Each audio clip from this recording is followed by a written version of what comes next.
What do you think of when you hear the words South Africa? Many Americans think of wild animals and safaris. Some of us may have heard of Nelson Mandela, apartheid, or Ladysmith Black Mambazo. The fact is that most of us don't know much about this country. It is far away and historically has had closer ties with Europe than with the United States. Hello and welcome to another Commercial Service Market Brief. Today we'll take you to South Africa to explore business opportunities there and to meet my colleagues who will help you find them. And they exist in almost every industry. And when a U.S.-South Africa Free Trade Agreement is approved by Congress, doing business there will be easier than ever.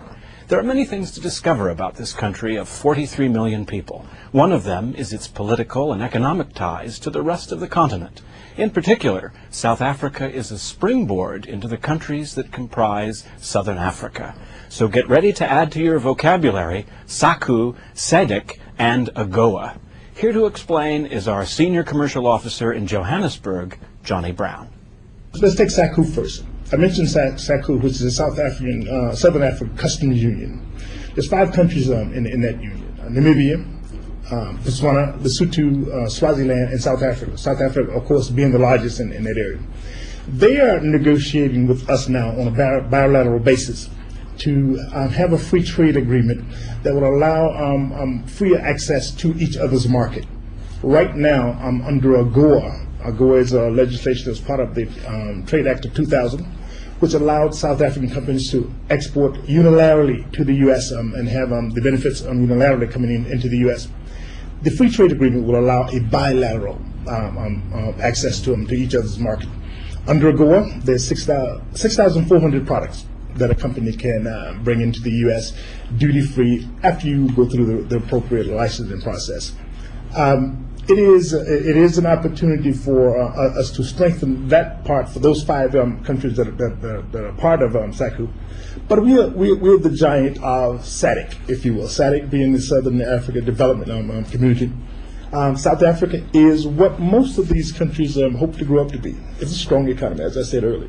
It's sitting right in the heart of the SADC area. For instance, if you're going to travel to another part of SADC, you must come into South Africa first. And you can get to almost every place, not just in the region, but worldwide from South Africa. So the infrastructure is there. The place is, the stage is set for increased trade and opportunities through SADC, through SACU, and through the AGOA program. Chances are that the Ford driven in Mozambique was assembled in South Africa with parts made in Detroit. The automotive sector is just one of the major growth sectors in South Africa. But as Johnny Brown will tell us, there are many others.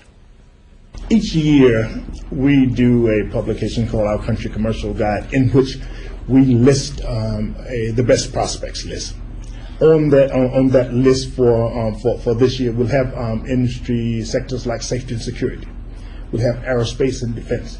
We'll have medical equipment. We have 5 of them listed as our best prospects this year. But they don't just stop at that particular point. There are growth sectors also that's not a part of our best prospects. Best prospects are limited to resources and how much we have to actually participate. Because each one of the best prospects, we try and have a program set aside for that particular industry. Now, the growth sectors are things like the automotive sectors in this country. It is areas like plastic production. It is manufacturing sectors. Those are the growth areas. And what I would really, my Christmas wish I would like to have is enough people to explore all of the industry sectors that has opportunity in this particular market. It's a growing place. It is a place where the return on investment here in Africa, or all of Africa, if you include South Africa, is about 28% per annum on your dollar invested. Around the world, worldwide, it's about 8% return on your investment. So that, if nothing else, if all of the infrastructure was not here, if all of the other things were not here, the return on investment warrants a person looking at this market as a potential future growth market for them. Next, we'll hear briefly about 3 top prospects for U.S. companies: aerospace and defense, healthcare equipment and technology, and information and communications technology. The briefings are provided by our sector experts in Johannesburg. The industrial safety and security sector is a very promising niche for the U.S. exporter wishing to gain access to this important market. It covers scanning systems, biometrics, smart and secure trade lanes, and a variety of other peripheral services and products. The one single important project for the future, which is due to be rolled out by the end of this year, is CSI, Containerization Security Initiative, with which the South African government expects to be spending $350 million on the procurement of infrastructure and systems to ensure that containers shipped to the States via the Port of Durban will meet U.S. security requirements. This is the one big project that we're looking at. We're actively supporting U.S. involvement here, and we believe that this is in fact a captive market for U.S. exporters and service providers. Other ongoing business in the South African safety and security field on the industrial side is that of access control, scanning systems, biometrics, and particle analysis.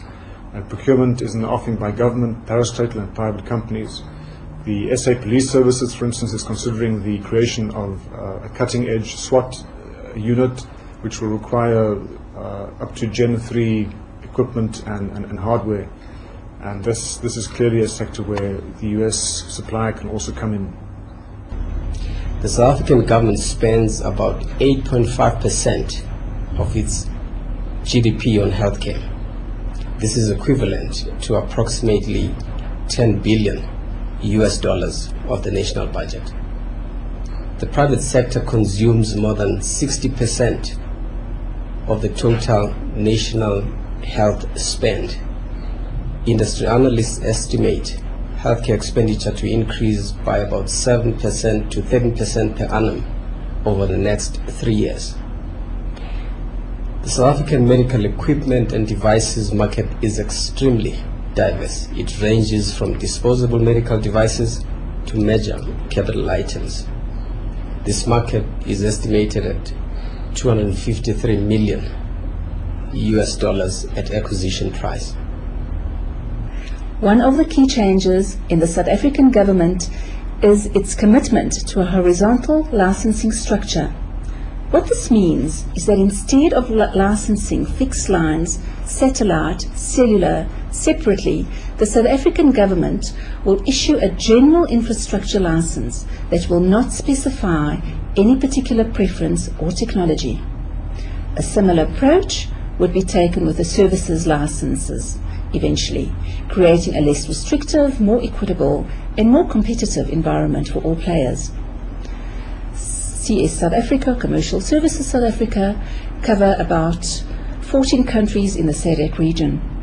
Other SADC states that are showing some potential in the ICT market are the DRC, or the Democratic Republic of Congo, Mozambique, and Angola.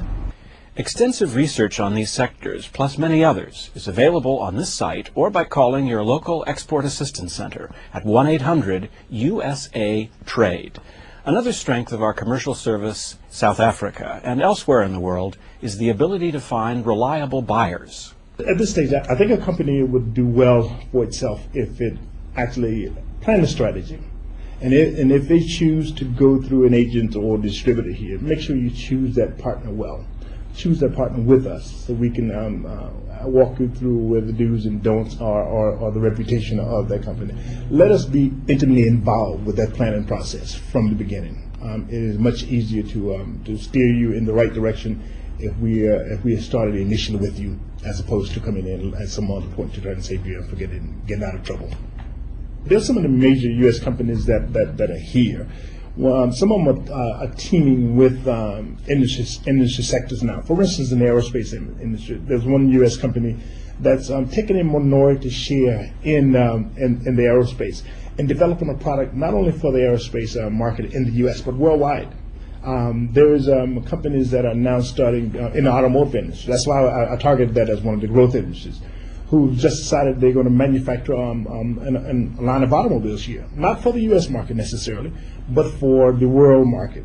There are several that are here that are doing the manufacturing of autos now, and the quality that are coming out of here is running head and shoulders above that which has been manufactured in other markets.